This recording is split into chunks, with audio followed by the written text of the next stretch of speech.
பார்க்க போறது ஒரு குட்டி டாபிக் தான்ப்பா, சின்ன டாபிக். பாருங்க, என்னன்னா ஒளி விலகல். என்னதுப்பா? ஒளி விலகல். ஒளி விலகல் அப்படின்னா என்ன? ஒண்ணும் இல்லடா கண்ணு.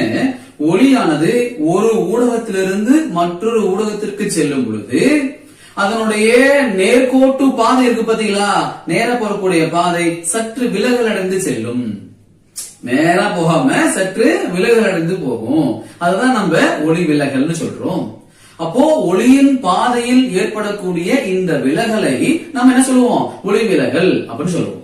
புரிஞ்சா? சரி, என்ன சார் கரெக்டா சொல்லுங்க அப்படின்னு கேட்டீங்கன்னா, ஒளியானது ஒரு ஊடகத்திலிருந்து மற்றொரு ஊடகத்திற்கு செல்லும் பொழுது அதனுடைய பாதையில் இருந்து சற்று விலகி செல்லும். ஒளியின் பாதையில் ஏற்படும் இந்த விலகலை நம்ம என்ன சொல்றோம்? ஒளி விலகல் அப்படின்னு சொல்றோம். புரிஞ்சா? சரி, இங்க பாருங்களேன். இப்போ இதுதான் இது காற்று அப்படின்னு வச்சுக்கோங்க. மேல் இருக்கக்கூடிய பகுதி என்னதுப்பா? காற்று. கீழே இருக்கக்கூடிய பகுதி கண்ணாடி. மேல இருக்கக்கூடிய பகுதி என்னதுப்பா? காற்று. கீழே இருக்கக்கூடிய பகுதி என்னதுப்பா? கண்ணாடி. இப்போ ஒளியானது ஒரு ஊடகத்திலிருந்து ஊடகத்திற்கு போகுது. இப்படி நேரா போகணும் இல்ல? ஆமா தானே? இப்படி நேரா போகும் பொழுது அதனுடைய பாதை நேரா போகாம பாதையிலிருந்து விலகல் அடைஞ்சு போகும். இதற்கு பேர் தான் ஒளி விலகல் அப்படின்னு சொல்லுவோம். சரிங்களா? ரைட். என்ன காரணம்? யார் சார் காரணம்? ஏன் இப்படி விலகல் அடைஞ்சு போறான்? நேரா போக வேண்டியதானே அப்படித்தானே கேக்குறீங்க. அடுத்தது வாங்க, என்ன காரணம்னு பார்க்கலாம். ஒளி ஒரு ஊடகத்திலிருந்து மற்ற ஊடகத்திற்கு போகும் பொழுது அதனுடைய திசைவேகத்தில் மாறுபடும். எல்லா ஊடகத்திலையும் ஒளிக்கு ஒரே திசைவேகம் இருக்காது. காற்றுல ஒளியின் திசைவேகம் உனக்கு தெரியும், 3 × 10⁸ மீட்டர் பெர் செகண்ட். இது உனக்கு தெரியும். இந்த காற்றுல இருக்கிற மாதிரி எல்லா ஊடகத்திலையும் ஒளியின் திசைவேகம் மாறிலியாக இருக்காது. ஊடகத்திற்கு ஊடகம் ஒளியினுடைய திசைவேகம் பார். இந்த ஒளியினுடைய திசைவேகம் மாறலாம் பத்தியா? இது மாறதான் பிரச்சனை. இந்த ஒளி விலகல் பாதையிலிருந்து விலகி போறதுக்கு காரணம். அப்போ ஒளி விலகலுக்கு என்ன காரணம்னு யாராவது உங்ககிட்ட கேட்டாங்க அப்படின்னா கண்ணை மூடிட்டு சொல்லுங்க, திசைவேகம் மாற்றம் தான் காரணம் அப்படின்னு சொல்லி. திசைவேக மாற்றம் தான் காரணம். சரியா? அப்போ ஒரு பாயிண்ட் ஞாபகத்துல வச்சுக்கோங்க. ஒளி ஒரு ஊடகத்திலிருந்து மற்றொரு ஊடகத்திற்கு செல்லும் பொழுது திசைவேகம் மாறுபடுகிறது. இன்னொரு பாயிண்ட் சேர்த்து ஞாபகம் வச்சுக்கோங்க, ஒளியினுடைய அலைநீளமும் மாறுபடும். சரியா? அப்போ திசைவேகம் மாறுபடுது, அலைநீளம் மாறுபடுது. இன்னும் ஒரு ஆள் அதிர்வெண், அவன் மாற மாட்டான். அதிர்வெண் மாற மாட்டான். நல்லா ஞாபகம் வச்சுக்கணும்.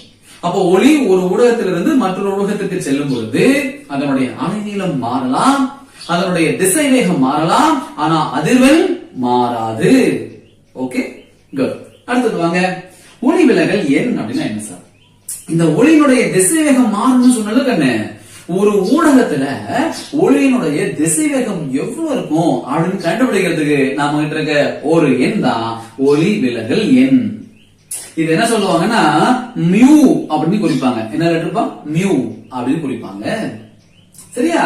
ஃபைன். இங்க பாருங்களேன், இந்த ஒளி விலகல் எண் எப்படி சார் நம்ம வரையறை செய்யலாம் அப்படின்னா, ஒளி விலகல் எண் என்பது காற்றில் ஒளியின் திசைவேகத்திற்கும் ஊடகத்தில் ஒளியின் திசைவேகத்திற்கும் இடையேயான தகவு. இது ஏர், காற்று. இது மீடியம், ஊடகம்.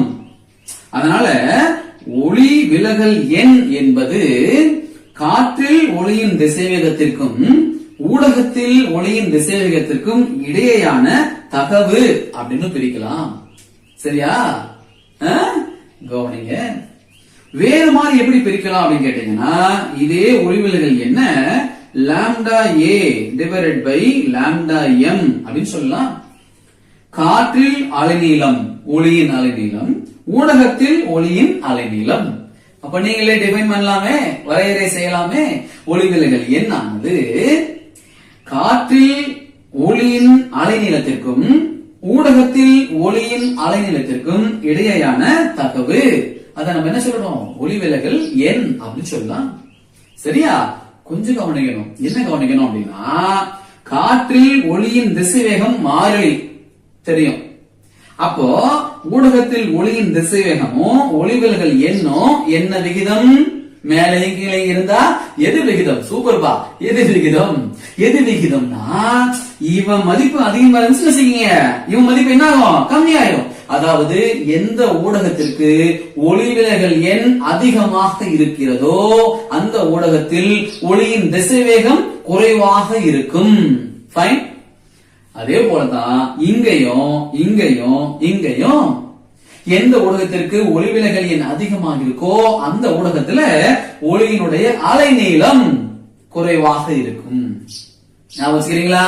ஃபைன். இதுதான் ஒளிவிலகல் எண் அப்படின்னு சொல்றது. அடுத்தது முக்கியமான சில விஷயங்கள் இந்த ஒளிவிலகல்ல நீங்க தெரிஞ்சுக்க வேண்டியது இருக்கு. பாருங்க, இதுதான் ஊடகத்தினுடைய இடைமுகப்பு. இரண்டு ஊடகங்களை பிரிக்கக்கூடிய ஒரு பகுதி அப்படின்னு வச்சுக்கோங்க. மேல இருக்கிற ஊடகம் காற்று அப்படின்னு எடுத்துக்கலாம், கீழே இருக்கிற ஊடகம் கண்ணாடி அப்படின்னு எடுத்துக்கலாம். சரியா? கவனிக்கணும். காற்று, கண்ணாடி, எதற்கு அடர்வு அதிகம்? கண்ணாடிக்கு அதிகம். அப்ப இது அடர்வு குறைவான ஊடகம், இது அடர்வு அதிகமான ஊடகம். கரெக்டா? கரெக்டாப்பா? எஸ். இங்கிலீஷ்ல எழுதும் பொழுது எப்படி எழுதுவோம்? இத காற்று அப்படின்றத ஏர் அப்படின்னு இண்டிகேட் பண்ணுவோம், கண்ணாடின்றத கிளாஸ் அப்படின்னு இண்டிகேட் பண்ணுவோம், ஜி. கரெக்டா? ஃபைன். இப்போ என்ன சொல்ல போறேன் நானு, ஒளியானது காற்றில் இருந்து கண்ணாடிக்குள் நுழைகிறது. காற்றுன்ற ஊடகத்திலிருந்து கண்ணாடின்ற ஊடகத்திற்கு நுழைகிறது. கவனிக்கிறீங்களா? கவனிங்க. பாருங்க, ஒளியானது, இந்த அம்புக்குறி முக்கியம், எங்க இருந்து எங்க போகுதுன்னு இண்டிகேட் பண்ணி காமிக்கிறதுக்கு அம்புக்குறி முக்கியம்.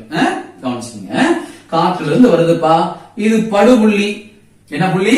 படுபுள்ளி. அங்க படுது. படும்பொழுது என்ன ஆகுது அப்படின்னா அதனுடைய நேர்கோட்டு பாதையில செல்லாம சற்று விலகல் அடைந்து செல்லுது. சரிங்களா? சரியா? ரைட். இப்போ இது படு கதிர். என்ன பேரு? படு கதிர். இது என்னது? விலகு கதிர். எழுதிட்டுமா? இங்க பாருங்க, இது விலகு கதிர்பா. இது விலகு கதிர். இது என்னது? படுகதிர். இது படுகதிர். இந்த புள்ளிக்கு என்ன பேர் சொன்ன நானு? படுபுள்ளி. எஸ், படுபுள்ளி. இந்த படுபுள்ளிக்கு ஒரு செங்குத்து கோடு வரைங்கப்பா. படுபுள்ளிக்கு ஒரு செங்குத்து கோடு, படுபுள்ளியில ஒரு செங்குத்து கோடு. இந்த கண்ணாடி தளம் இருக்கு பாத்தீங்களா, அதுக்கு செங்குத்தாக ஒரு கோடு ஒண்ணு வரைங்க. இதுக்கு செங்குத்து கோடு தான் பேரு. சரி, ஃபைன். இப்போ இந்த படுகதிருக்கும் செங்குத்து கோட்டுக்கும் இடையே உள்ள இந்த கோணத்துக்கு பேரு படுகோணம், ஐ, ஆங்கிள் ஆஃப் இன்சிடென்ஸ் அப்படின்னு சொல்லுவோம். ஃபைன். அடுத்தது இது விலகு கதிர். கரெக்டா? செங்குத்து கோட்டிற்கும் விலகு கதிர்க்கும் இடையே உள்ள இந்த கோணம் ஆர் அப்படின்னு சொல்லுவோம். ஆர், விலகு கோணம். என்ன கோணம்?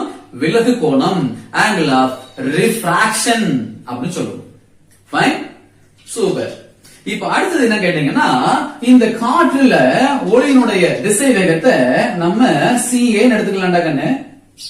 கண்ணாடியில ஒளியினுடைய திசை வேகத்தை CG எடுத்துக்கலாம்டா கண்ணு. அப்போ ஒளிவிலகல் என்ன எப்படி சொல்லுவீங்க? இரண்டு ஊடகங்களின் திசைவேகங்களின் விகிதம் தானே CA/CG அப்படின்னு சொல்லுவீங்க. ஆமாவா?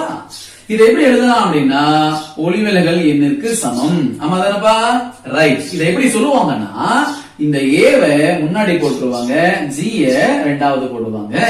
இதற்கு என்ன அர்த்தம் அப்படின்னா கண்ணாடியின் ஒளிவிலகல் எண் காற்றை பொறுத்து, காற்றை பொறுத்து கண்ணாடியின் ஒளிவிலகல் எண் அப்படின்னு சொல்லுவாங்க.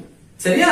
ரைட். சார், நான் CACG பதிலா இது முதல் ஊடகம், இது இரண்டாவது ஊடகம் அப்படின்னு எடுத்துக்கிறேன். அப்படின்னு எடுத்துக்கிட்டா இது எப்படி எழுதலாம் சார் அப்படின்னு கேட்டீங்கன்னா, பாருங்க, மியூ அப்படின்னு எழுதிட்டு என்ன பண்ணலாம், இங்க முதல் ஊடகம், இங்க இரண்டாவது ஊடகம். அப்ப என்ன அர்த்தம்? முதல் ஊடகத்தை பொறுத்து இரண்டாவது ஊடகத்தின் ஒளிவிலகல் எண். இப்படி கொடுத்தாலும் இப்படி எழுத தெரியணும், இப்படி கொடுத்தாலும் இப்படி எழுத தெரியணும். சரிங்களா? Yes, very good. இப்ப அடுத்த முக்கியமான ஒரு கேள்வி மட்டும் கேட்க போறேன்.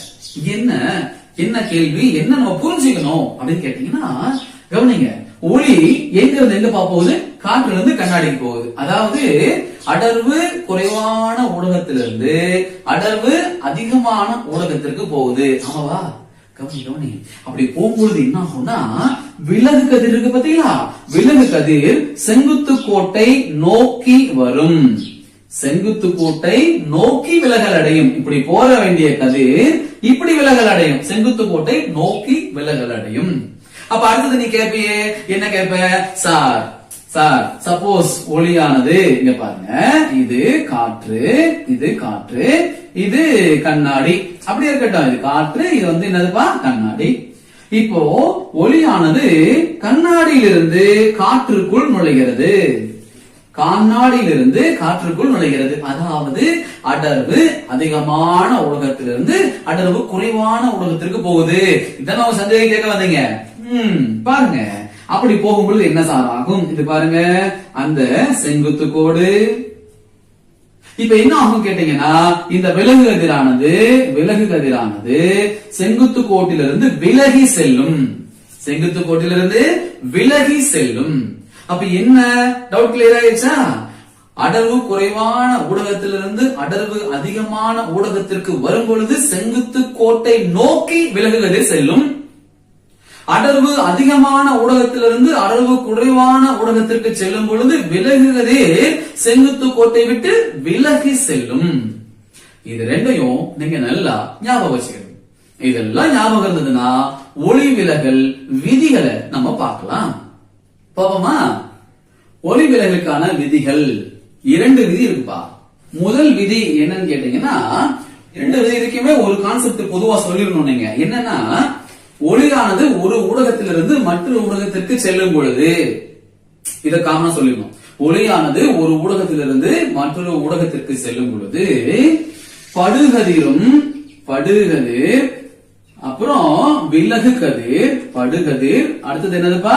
விலகு கதிர், அப்புறம் இந்த படு புள்ளிக்கு வரையப்பட்ட செங்குத்து கோடு, படு புள்ளிக்கு வரையப்பட்ட அந்த செங்குத்து கோடு, இவை மூன்றும் ஒரே தளத்தில் அமையும், ஒரே தளத்தில் அமையும், ஒரே தளத்தில் அமையும். ஞாபகம் வச்சுக்கீங்க, ஒரே தளத்தில் அமையும்.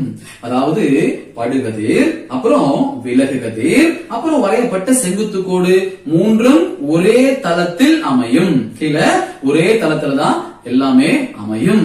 இதுதான் முதல் விதி. இரண்டாம் விதிக்கும் அதே மாதிரி நீங்க சொல்லணும். என்ன சொல்லணும் அப்படின்னா, ஒளியானது ஒரு ஊடகத்திலிருந்து மற்றொரு ஊடகத்திற்கு செல்லும் பொழுது சொல்லிட்டு படுகோணத்தின் சைன் மதிப்பிற்கும் விலகு கோணத்தின் சைன் மதிப்பிற்கும் இடையே உள்ள தகவு, படுகோணத்தின் சைன் மதிப்பிற்கும் விலகு கோணத்தின் சைன் மதிப்பிற்கும் இடையே உள்ள தகவு ஒரு மாறிலி, இடையே உள்ள தகவு ஒரு மாறிலி அப்படின்னு சொல்லலாம். இந்த மாறிலிக்கு பேரு தான் ஒளி விலகல் எண் அப்படின்னு சொல்லுவாங்க. மாறிலிக்கு என்ன பேர் சொல்லுவாங்க? ஒளி விலகல் எண் அப்படின்னு சொல்லுவாங்க. எக்ஸாக்டா விதியை சொல்லணும் அப்படின்னா, புத்தகத்தில் இருக்கிற மாதிரியே ஒளியானது ஒரு ஊடகத்திலிருந்து இன்னொரு ஊடகத்திற்கு செல்லும் பொழுது படுகோணத்தின் சைன் மதிப்பிற்கும் விலகு கோணத்தின் சைன் மதிப்பிற்கும் இடையே உள்ள தகவானது அவ்விரு ஊடகங்களின் ஒளி விலகல் எண்களின் விகிதத்திற்கு சமமாக இருக்கும். புரிஞ்சா? இதுதான் எக்ஸாக்ட் டெஃபினிஷன். ஒளியானது ஒரு ஊடகத்திலிருந்து மற்றொரு ஊடகத்திற்கு செல்லும் பொழுது படுகோணத்தின் சைன் மதிப்பிற்கும் விலகு கோணத்தின் சைன் மதிப்பிற்கும் இடையே உள்ள தகவானது அவ்விரு ஊடகங்களின் ஒளிவிலகல் எண்களின் தகவிற்கு சமமாக இருக்கும். இதுதான் இரண்டாவது விதி. இந்த விதியை நாம ஸ்னெல் விதி அப்படின்னு சொல்லுவோம்ப்பா. சரிங்களா? அவ்வளவுதான். மொத்தம் 2 விதிகள் தான். முக்கியமான விதிகள் இரண்டுமே நல்லா நினைவில் வச்சுக்கணும். Okay, good. தேங்க்யூ.